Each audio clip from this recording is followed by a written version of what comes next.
स्वागत करते हैं आपका एक बार फिर से द गोल इंस्टीट्यूट के यूट्यूब चैनल पे। चलिए, ये रहा आज का पहला क्वेश्चन। जतिन एक वस्तु को उसके मूल्य से 10% कम में खरीदता है, ठीक। उसके बाद उसे बेचने के लिए मूल्य से 10% अधिक में बेच देता है, ठीक। तो हम देख लेते हैं कि इसकी एमआरपी क्या होगी। पहले तो हम मान लेते हैं एमआरपी जो वस्तु का मूल्य है, ठीक।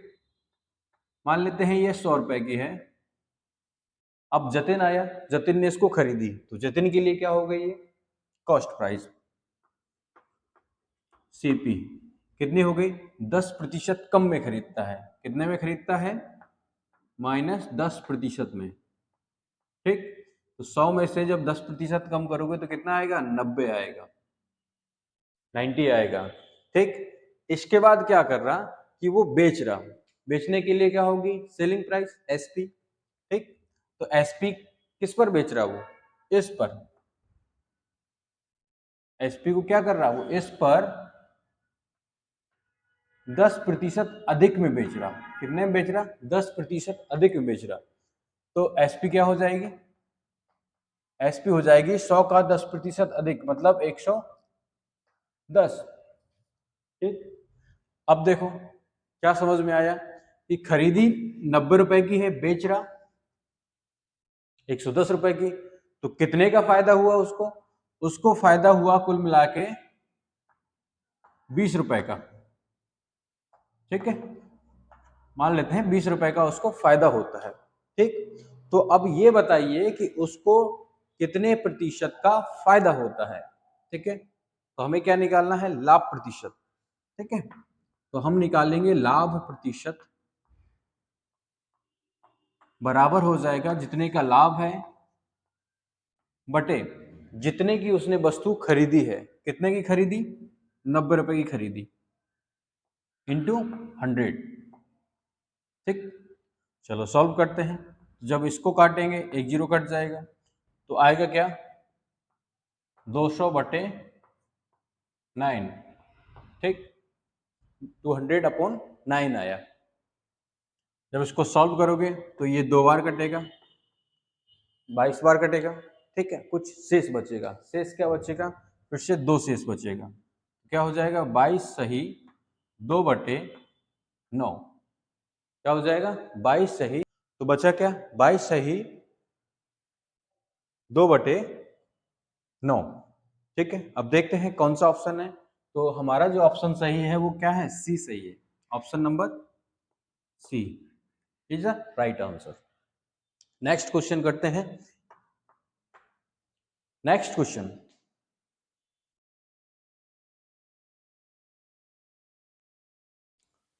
चलिए शुरू करते हैं अगला क्वेश्चन। अगला क्वेश्चन में आपको एक समीकरण दिया हुआ है। समीकरण है x² - px + 54 = 0 इक्वल टू 0, ठीक। इसमें आपको मूल्यों का अनुपात दिया हुआ है। मूल्यों का अनुपात हमें दिया हुआ है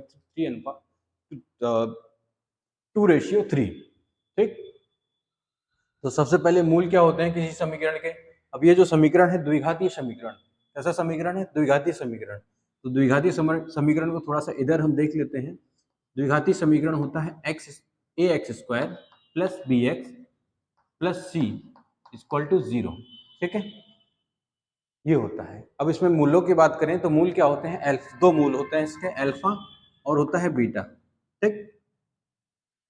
तो मूलों का योग की बात करें, मतलब अल्फा प्लस हम बीटा की बात करेंगे, तो हमारे पास आएगा क्या, -b का मान बटे a का मान, माइनस में यहाँ क्या है, बटे में a है, ठीक।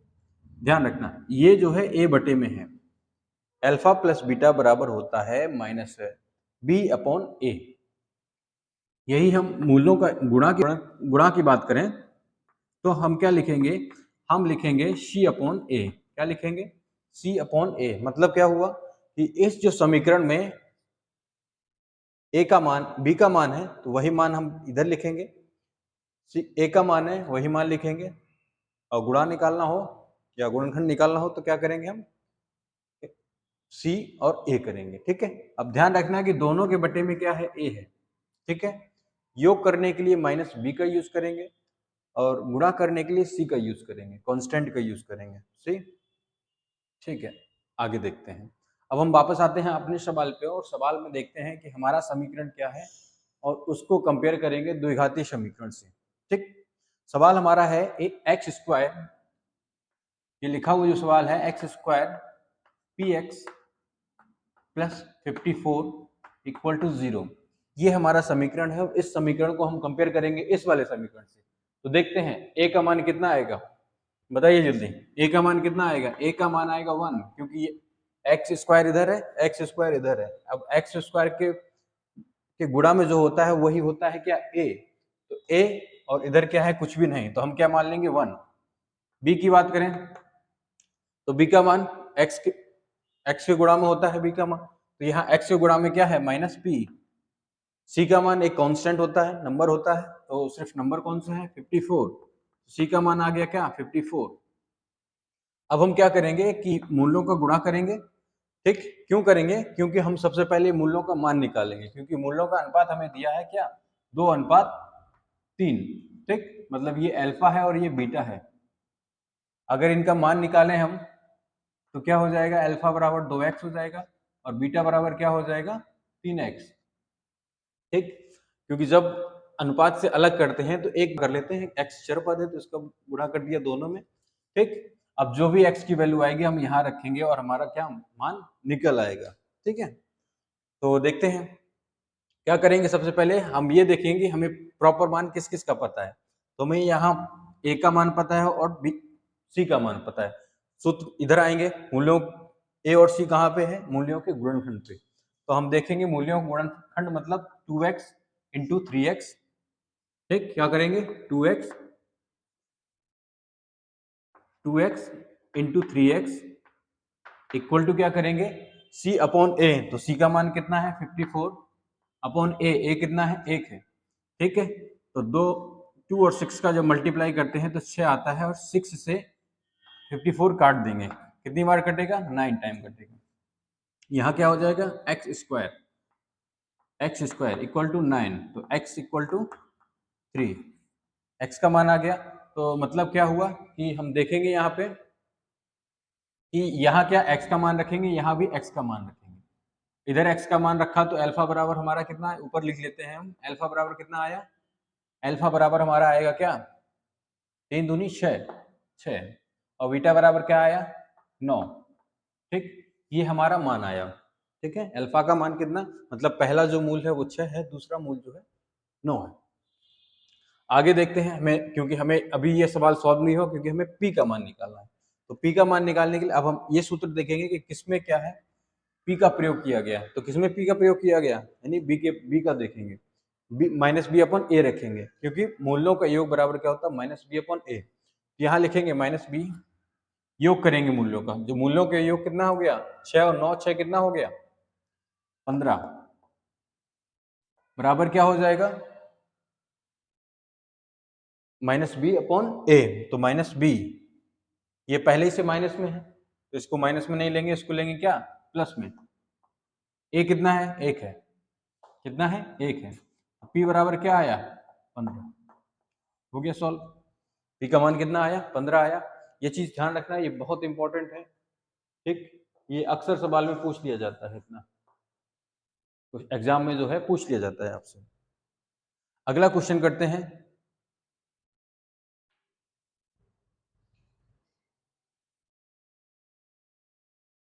अपना अगला सवाल है और इस सवाल में दिया है दो लंबवृत्तीय शंकुओं की ऊंचाई का अनुपात दिया गया है और उनके व्यासों का अनुपात दिया गया है।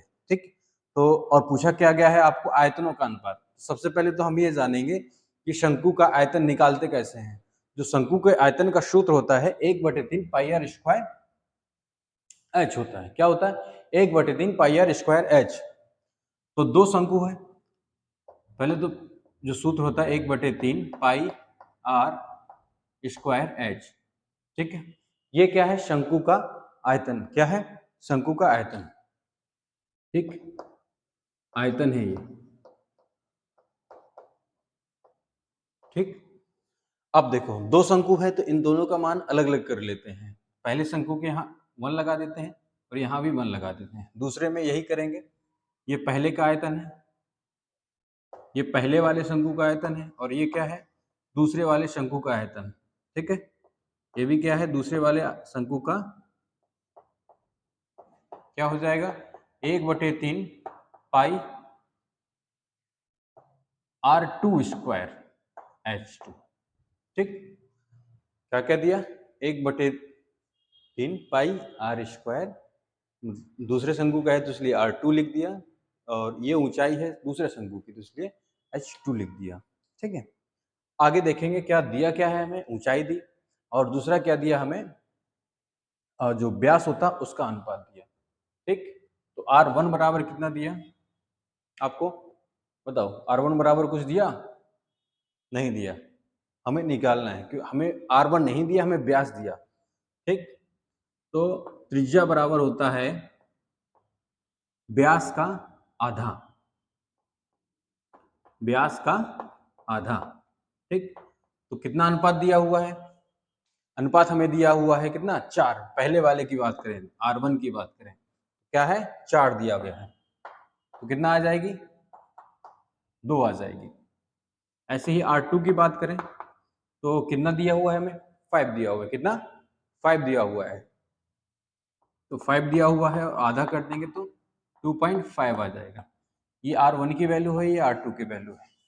ठीक है, अब आगे देखते हैं क्या, ऊंचाई की बात करते हैं, तो ऊंचाई हमें कितनी दी, H1 कितना दिया, H1 दिया और H2 दिया। ठीक है, तो H1 हमें कितना दिया, 25, और H2 दिया 64, 25 और 64 अनुपात में दिया। अभी अनुपात में नहीं, सीधा रखेंगे, क्योंकि हमें निकालना क्या है, अनुपात।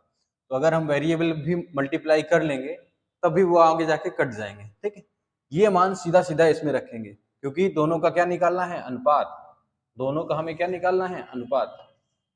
ठीक है, तो रखेंगे 1/3, इधर भी क्या, 1/3, पूरे के बटे है ये 1/3, R2 का स्क्वायर, R2 का स्क्वायर मतलब, सॉरी, R1 का स्क्वायर कितना है, 2, 2 का स्क्वायर 4, इंटू H1 कितना है, 25। ठीक है, कितना है, 25। ऐसे ही, और साथ में क्या है, पाई भी है, पाई को नहीं छोड़ना। इधर लिखते हैं R2 क्या है हमारा, R2 हमारा दिया 2.5, 2.5 का स्क्वायर इंटू क्या दिया, 64, 64, और पाई को तो भूलना ही नहीं है। ठीक, अब देखेंगे क्या कि अगर इनको अलग अलग करते हैं तो क्या होगा कि ये कट जाएगा, ये कट जाएगा, पाई कट जाएगा, पाई कट जाएगा। ठीक है, अब देखो 4 से ये कटेगा 64, तो कितनी बार, 16 बार। ठीक है, अब क्या है, ऊपर 25 है और नीचे 2.5 है, तो साफ साफ सा लिख लेते हैं, शंकु फर्स्ट का आयतन बटे शंकु सेकंड का आयतन बराबर क्या हो जाएगा, बचा क्या क्या है, पहले वो लिख लेते हैं। बचा ऊपर 25 है, नीचे क्या बचा, 2.5 इंटू 2.5, इसका गुणा, ये दशमलव हटाया और यहाँ क्या कर दिया, 2 जीरो का गुणा कर दिया। ठीक, अब इस 25 से ये 25 कट गया, और इस 25 से ये 4 बार कट गया। ठीक, बचा कितना, बचा कितना, अभी ये 16 भी अभी नीचे बचा हुआ है। ठीक है, तो इस 16 का भी क्या करेंगे, नीचे है अभी। ठीक, तो 4 से ये कटेगा, 4 से 16, तो बचेगा कितना, 1/4, क्या बचेगा, 1/4। अब देखेंगे किस ऑप्शन में हमारा ये ऑप्शन मैच खाता है। 1/4 का मतलब होता है 1:4। तो देखो कहाँ पे है, ये हमारा ऑप्शन नंबर है बी। ऑप्शन नंबर बी में क्या है, 1:4 है। ठीक, ये हो गया आंसर। अगला सवाल हम देखते हैं, समुच्चय से संबंधित है। ठीक, अभी लास्ट एक क्वेश्चन अभी इससे पहले एक क्वेश्चन कराया था पिछली वाली वीडियो में, चाहो तो आप उसको देख सकते हो, उसमें समझाया गया है। मिलता जुलता क्वेश्चन हमने लास्ट वीडियो में अभी किया हुआ है। चलिए इसी को करते हैं। इसमें क्या दिया हुआ है कि ए का मान, ए बराबर दिया हुआ है एक्स, एक्स को BELO कहते हैं। एक्स में मतलब जो ए है, ए में क्या क्या क्या है, ए के सदस्य कौन कौन से हैं, BELOW,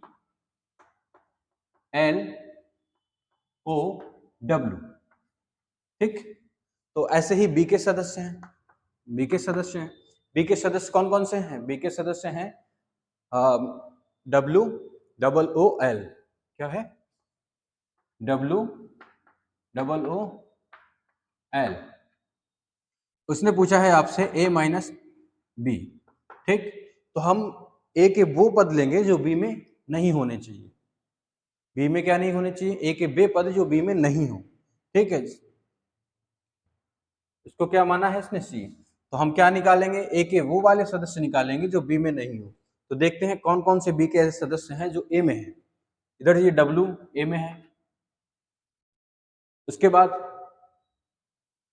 एक ओ ए में है, एल ए में है। तो यहां क्या बचा, या जो बचे हुए सदस्य कौन से हैं, बी और ई है, ठीक।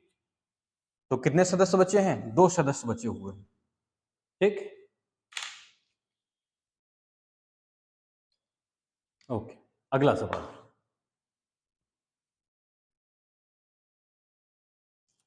जैसा कि अगला सवाल आपको दिख रहा है, इसमें कहा गया कि एक समचतुर्भुज है। अच्छा, समचतुर्भुज है, उसके विकर्ण दिए हुए हैं, आपको परिमाप निकालना है, ठीक है। तो पहले हम समचतुर्भुज बनाएंगे। समचतुर्भुज क्या होता है, चारों भुजाएं उसकी होती हैं बराबर, ठीक। चारों भुजाएं क्या होती हैं, बराबर होती हैं। और क्या होती है, जो विकर्ण होते हैं, जो विकर्ण होते हैं वो क्या करते हैं, एक दूसरे पर लंब होते हैं, ठीक है। तो ये जो विकर्ण है ये एक दूसरे पे लंब है, ठीक। हम लिख लेते हैं ए बी सी डी।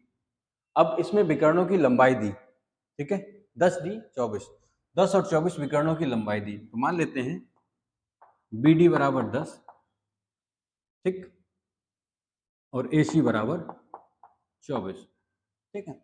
तो क्या एक खासियत और होती है, जहां विकर्ण ये मिलते हैं वो हमेशा 90 डिग्री का होता है, और इसको हम लिख लेते हैं ओ। तो क्या होगा कि जहां विकर्ण एक दूसरे को प्रतिच्छेदित करते हैं 90 अंश पे प्रतिच्छेद करेंगे, और दूसरा विकर्णों के आधा आधा हो जाएगा। कितना हो जाएगा, विकर्णों को समद्विभाजित करेंगे। तो मतलब ये हुआ कि ओ सी बराबर होगा ओ ए, और ओ बी बराबर होगा ओ डी, ठीक है। तो ये पूरा ओ डी कितना है, बी डी कितना है, 10 है। तो किसी एक का मान लेते हैं, ये कितना हो जाएगा, 5 हो जाएगा, ये भी 5 हो जाएगा। यहां से यहां तक की दूरी 5 हो जाएगी, और यहां से यहां तक की दूरी कितनी हो जाएगी, वो भी 5 हो जाएगी, ठीक। इसके बाद ए से लेके ओ तक की दूरी कितनी हो जाएगी, 12, 12।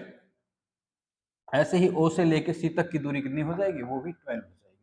तो अब देखो हमें दिख रहा है एक समकोण त्रिभुज दिख रहा, ऐसे ये जो है क्या है, एक समकोण त्रिभुज दिख रहा, ठीक। ये क्या हो गया, कर्ण हो गया। तो हमें निकालना है क्या, कर्ण। तो कर्ण बराबर क्या होता है, अगर इसको आधार माने तो ये लंब हो जाएगा, और ये आधार तो है, आधार का स्क्वायर प्लस आधार का स्क्वायर प्लस लंब का स्क्वायर। तो कर्ण बराबर क्या हो जाएगा, इस भुजा के मतलब बीसी के बराबर हो जाएगा क्या, अंडर रूट 25 लंब का स्क्वायर प्लस 12, 12 का स्क्वायर कितना होता है, 144, ठीक। दोनों को जब आप जोड़ोगे तो कितना आएगा, 169, और ये किसका होता है, 13 का स्क्वायर होता है, ठीक। तो इसका ये कितना आ गया, 13। जब ये 13 आया तो ये वाली भुजा भी क्या आएगी, 13 आएगी, और ये भी 13, ये भी 13। तो परिमाप क्या हो जाएगा,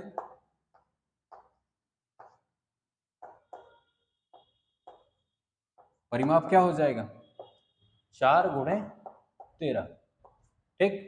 तो आंसर 52। कितना आया? 52। कौन से ऑप्शन में है? डी 4 में। कौन सा ऑप्शन नंबर 4 आपका सही है? ऑप्शन नंबर 4 आपका सही है। चलिए अगला क्वेश्चन करते हैं।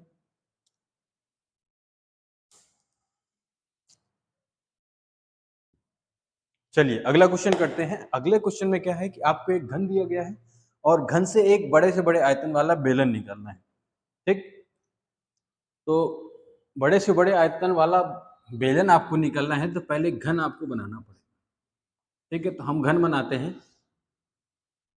घन की खासियत क्या होती है?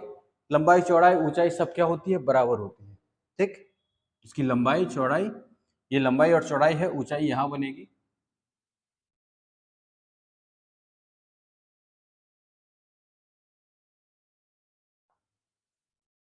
ठीक है, ये सब क्या है? बराबर है।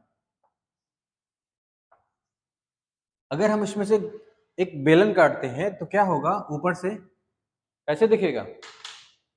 इस टाइप से आएगा। मतलब ऊपर की सतह से जब आप देखोगे तो क्या मिलेगा आपको? एक सर्किल मिलेगा। ऐसा ही क्या पूरा नीचे तक चला जाएगा। ठीक, तो ये क्या है? यहां से लेके यहां तक का दूरी क्या है? त्रिज्या है, यानी ये मध्य बिंदु। ठीक है, अब त्रिज्या कितनी है? पहले तो जब घन की सतह सतह आपको पता होगी कितनी है। घन की सतह है 7 सेंटीमीटर। कितनी है? 7 सेंटीमीटर है। ठीक, तो त्रिज्या निकालने के लिए घन की सतह पता होना चाहिए। तो घन की सतह है हमारी 14 सेंटीमीटर। कितनी है? 14 सेंटीमीटर। तो त्रिज्या हमारी कितनी हो जाएगी? 60 सेंटीमीटर। आर बराबर क्या हो गया? 60 सेंटीमीटर। अब इसकी बेलन की ऊंचाई की बात करें तो वही ऊंचाई होगी जो उस घन की ऊंचाई होगी। तो घन की ऊंचाई कितनी है? घन की ऊंचाई भी 14 सेंटीमीटर। कितनी है? 14 सेंटीमीटर। ठीक, ये जो ऊपर एक गोला दिख रहा, ऐसे ही घन में क्या होगा? ये नीचे तरफ होगा।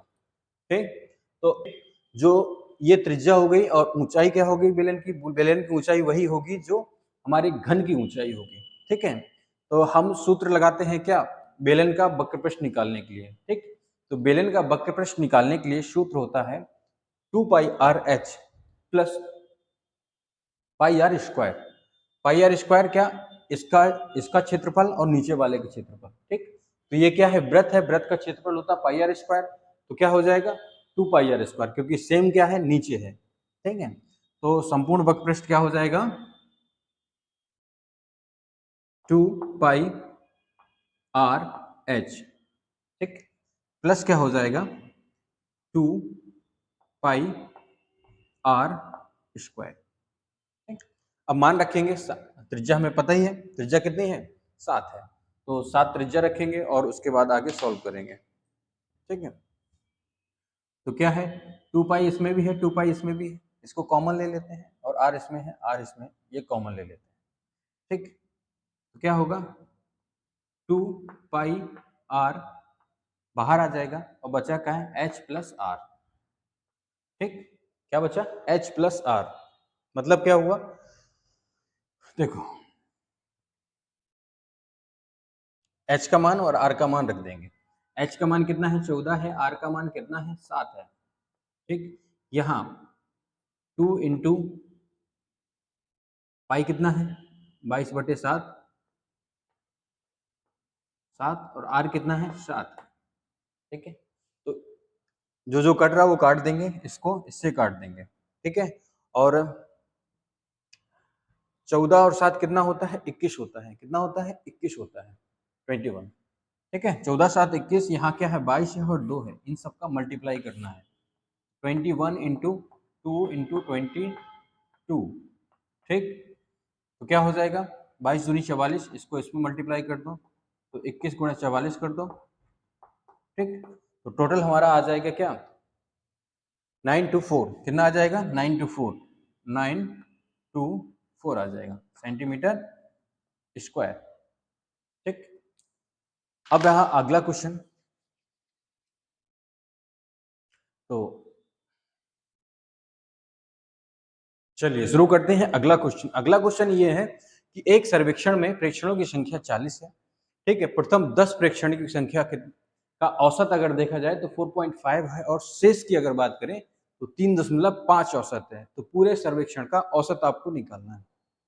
ठीक, तो जैसे हम अगर बात करें कि सर्वेक्षण में प्रेक्षणों की संख्या कितनी है, 40 है, तो कैसे होगी 40?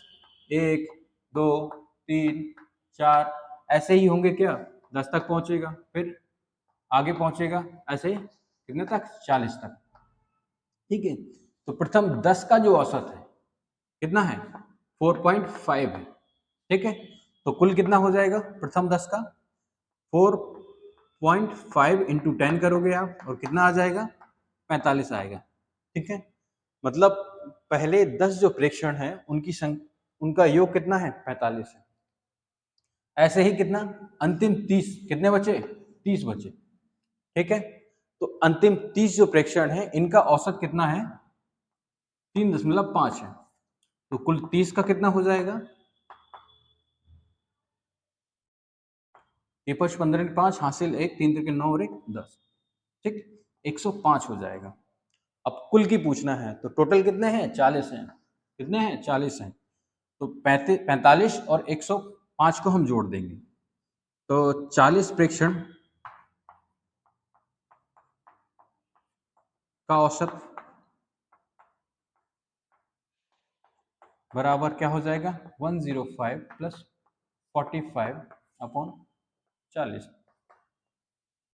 5 5 10 जीरो हासिल 1, 0 और 4 4 होते हैं, और एक जोड़ दिया 5 हो गया, और एक का एक जोड़ दिया बटे 40 हो गया, ये कट गया।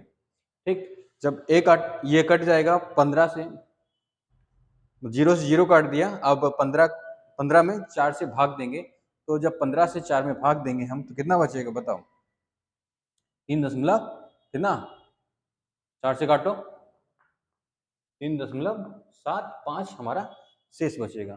ठीक है, 3.75। चलिए अगला क्वेश्चन करते हैं। चलिए अगला क्वेश्चन शुरू करते हैं।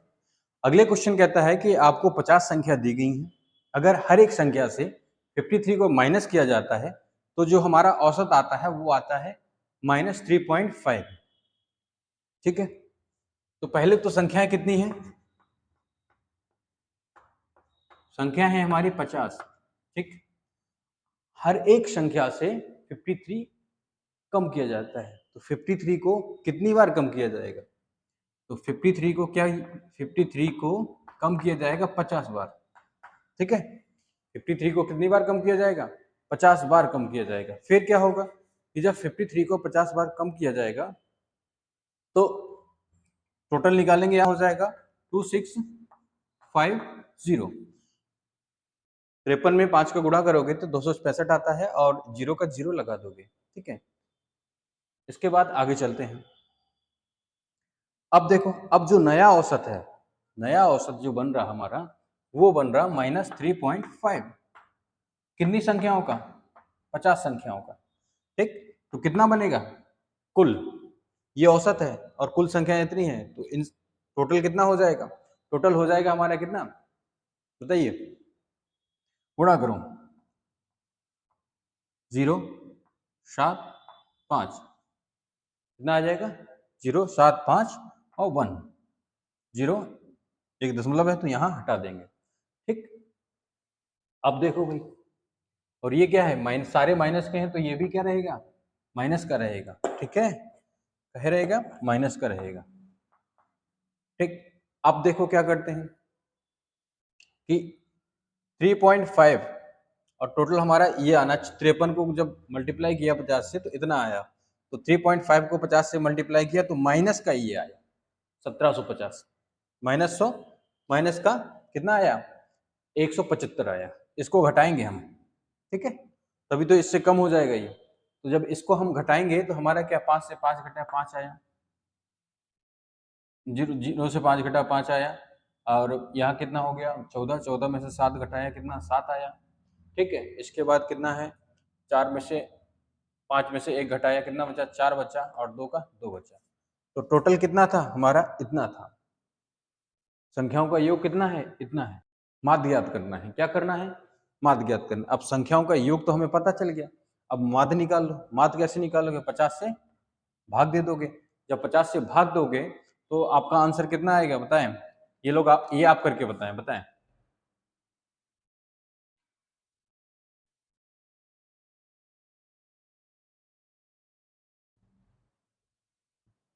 जल्दी बताएं।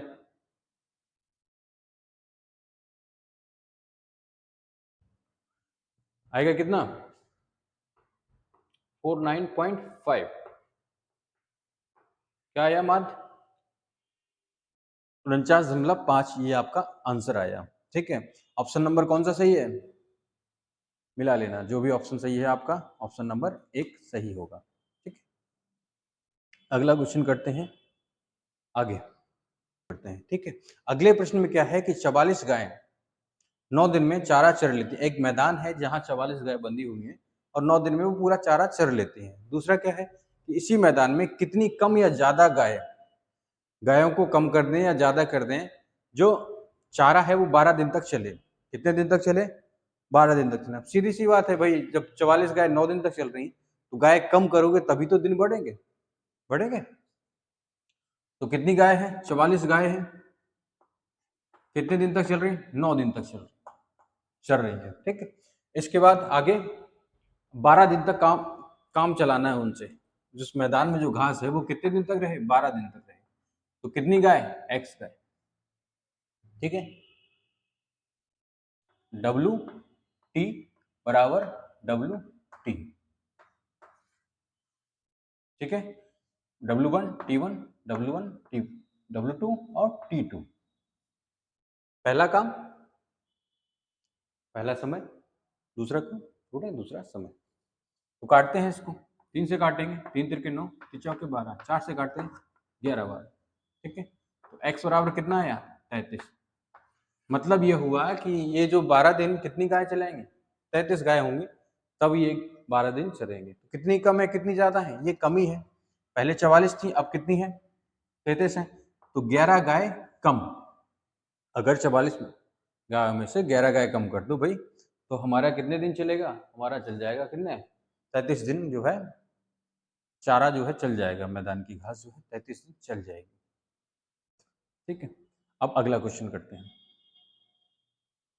अगला क्वेश्चन यही करा देते हैं आपको। अगला क्वेश्चन ये है कि ए की वेतन दी गई है, बी से कितना अधिक है? 25% अधिक है। ए की वेतन बी से 25% अधिक है। ये भैया ए हो गए हमारे और ये हो गए बी। अब बी से 25% अधिक है ए की, तो ए को बी को क्या मानो? 100 मान लो। ए को कितना मानोगे? 25, 125। इसके बाद क्या है? इसके बाद ये है कि अब पूछ रहा कि बी की जो इनकम है वो ए से कितने प्रतिशत कम है। ठीक है, तो कितने प्रतिशत कम है बताइए, क्या करोगे? कितना कम है? 25 कम है ना। किससे है? किससे पूछ रहा? ए से। ए की नीचे आ जाएगी इंटू 100। ठीक, तो क्या हो जाएगा? 25 पंचे 125। ठीक है, 5 से ये कट जाएगा, 5 दूनी, यानी 20% कम है। कितनी कम है? 20% कम है। ऑप्शन नंबर कौन सा? सी सही है। ऑप्शन सी आपका सही है, एकदम सही जा रहे हो आप लोग भी। चलिए अगला क्वेश्चन करते हैं। अगला क्वेश्चन, जैसा कि आपको दिखाई दे रहा है, क्वेश्चन में ये कहा गया कि दो संख्याओं का योग 8 है और उनके व्युत्क्रम का योग जो है 8/15 है। ठीक, तो हम क्या देखेंगे? ऑप्शन देखेंगे। किन दो संख्याओं का योग जो है 8 है? ऑप्शन में जितनी भी संख्या आपको दी गई है सबका योग 8 है।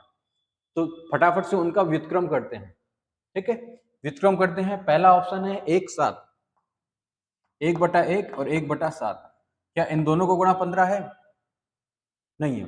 अगला ऑप्शन है 4/4, 1/4 प्लस 1/4, कितना? 4 चौके 16, कितना आ रहा? 16 आ रहा। एलसीएम कितना आएगा? 4 आएगा। तो ये यहाँ कितना चाहिए हमें? 15 चाहिए। पॉसिबल है? नहीं है। तो दूसरा ऑप्शन भी गलत। तीसरे ऑप्शन पे आते हैं। तीसरा ऑप्शन हमारा है 2 और 6। तो करते हैं 1/2 प्लस 1/6। तो एलसीएम कितना आएगा? 6। कितना हो जाएगा? 2 से ये कटेगा 3 बार और ये 6 से 6, कितना? 4/6 आ रहा। तो ये क्या है? गलत। ये भी गलत है। तो बचा कौन सा ऑप्शन हमारा? लास्ट ऑप्शन 3 और 5। ठीक, क्योंकि इन दोनों का गुणा कितना होता है, ये होता है, और इन दोनों का योग क्या होता है, ये होता है। Okay, understand.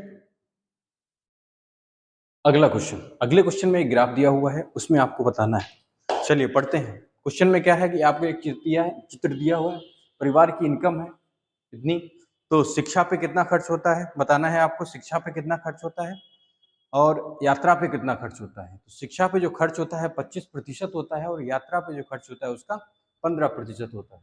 तो शिक्षा की बात करें तो शिक्षा पे कितना 25% खर्च कर रहा।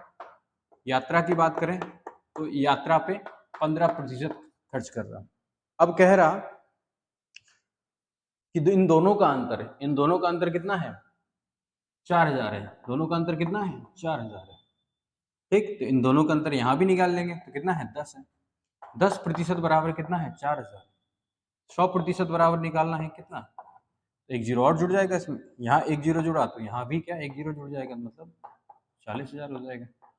ठीक है, तो कुल इनकम कितनी हो गई उसकी, 40,000 होगी। ऑप्शन कौन सा सही है, ऑप्शन नंबर बी आपका सही सवाल है। तो दोस्तों आज के सवाल हैं, आज की सीरीज कंप्लीट हुई। अगली सीरीज कल शुरू होगी। ठीक है, तब तक जुड़े रहिए द गोल इंस्टीट्यूट के साथ। नमस्कार।